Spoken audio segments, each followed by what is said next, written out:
For the past 3 years, Darren Cahill and his coaching partner Simone Bagnozzi, the ever-humble backbone of Team Sinner, have guided Jannik Sinner to remarkable heights. Yet, about a year ago, Cahill began seriously contemplating retirement, even though 60 is far from old in spirit. His wife, Victoria, might not agree, but Sinner certainly didn't take it lightly. Calling it his biggest challenge to change his mentor's mind, the Italian made it clear how deeply bonded and unified his team remains. Now, as the ATP finals loom, Darren Cahill breaks his silence, revealing his future plans alongside the young Italian phenom he helped mold. Ahead of the ATP finals in Turin, Darren Cahill has put all speculation to rest, confirming that he will continue coaching Jannik Sinner through 2026. The revelation comes with a heartfelt twist, one that began on the hallowed grass courts of Wimbledon. "I'm a man of my word. We made a pact at Wimbledon, and my future is in Jannik's hands. If he wants me to stay, I'll stay another year," Cahill said on Saturday, his voice carrying both pride and humility. That Wimbledon final last July was nothing short of monumental. Sinner became the first Italian in history to lift the prestigious trophy, a moment that transcended sport itself. In this new era beyond the Big Three, Sinner's rivalry with Carlos Alcaraz has become tennis's defining duel.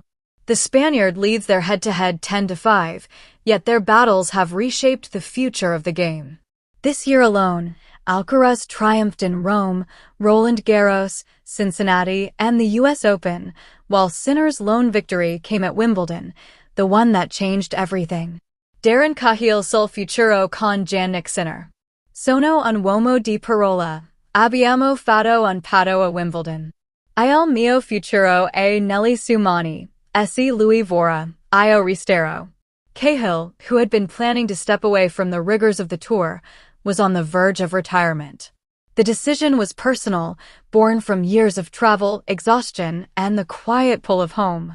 Yet, Sinner's Wimbledon win stirred something deep within him, a renewed purpose. The tournament that was meant to be his farewell became a rebirth.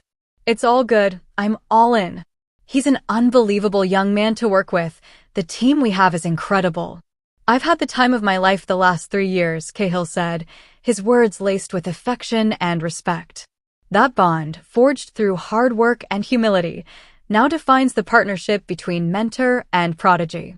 "When we spoke about this time last year, I just felt the time was right. I'm not a young buck anymore," Cahill admitted. "Also, my particular role within the team is something that he should consider, to get a new voice in, a new set of eyes, new inspiration, and it would be good to rotate that at times. But if he's not ready to do that, it's no problem, but that will be up to him." Then came the bet that sealed their fate.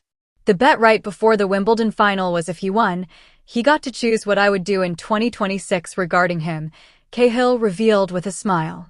"Now, I don't know if that will last the whole year next year, but he has to make sure he keeps his options open, to keep improving, to keep inspiring himself, and to make sure he continues to go to the next level." That next level has already begun to take shape. Under the guidance of Cahill and Simone Bagnozzi, Sinner continues to sharpen his craft. His game today reflects a newfound maturity, more complete, more measured, yet still fiery when needed. Compared to last season, the difference is unmistakable. Even in the short span since the US Open final, where Sinner fell to Alcaraz, his progress has been striking.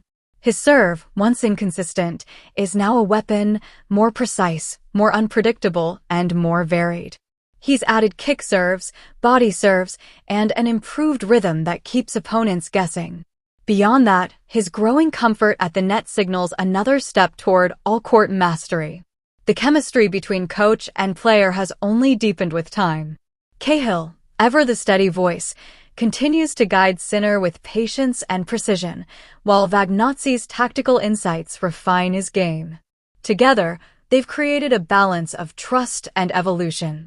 And as the ATP finals beckon, Cahill's commitment stands as both a promise and a challenge, that with Jannik Sinner, the story is still far from over. When Cahill takes the responsibility for Sinner's Paris Masters outburst. In the heart of Turin, where the city hums with anticipation for the ATP Finals. Jannik Sinner and his coach Darren Cahill brought a refreshing lightness to the electric atmosphere. Recently, at a Nike meet and greet, the duo, bonded through discipline and deep trust, reflected on a rare moment of heat that had flashed during the Paris Masters, a crack in Sinner's usual composure that drew global attention. With disarming honesty and his trademark humility, Cahill took full responsibility for that fiery exchange. "It's my fault," he admitted. "Actually, it's good because one of the things with coaching that is really important is to know the moments when your player needs a little bit extra. Most times I get it right, but I missed a little moment." Sinner, smiling at his mentor, acknowledged the beautiful messiness of communication in the heat of battle. "But I always say, sometimes I am not easy, you know. Because at times I am nervous, and at times I want more support, and sometimes I want less support. So it's difficult to read me," he said, earning laughter from the crowd and an affectionate nod from Cahill. The flashpoint itself came at the Paris Masters, during the quarterfinal against America's Ben Shelton. Sinner had been pure precision, breaking serves, dictating rallies, and crafting a 6-3 masterpiece. Yet even in dominance, a human spark emerged. Leading 6-3, 3-2, he turned toward his box in frustration. "I make a break and you're **king sitting," he barked, a rare, raw eruption from the calm Italian. It was brief, one in a blink, but it peeled back the curtain on the intensity that fuels greatness. For Cahill, it became a moment of reflection. For Sinner, a reminder of his own evolving maturity under pressure. Now, with Turin as his stage once more, the defending champion walks toward destiny. The chemistry with Cahill remains unbroken, the lessons from Paris tucked quietly behind his focused stare. But as Carlos Alcaraz circles for the year-end crown, one question lingers in the crisp Turin air. Can Jannik Sinner defend his throne and silence the world once again?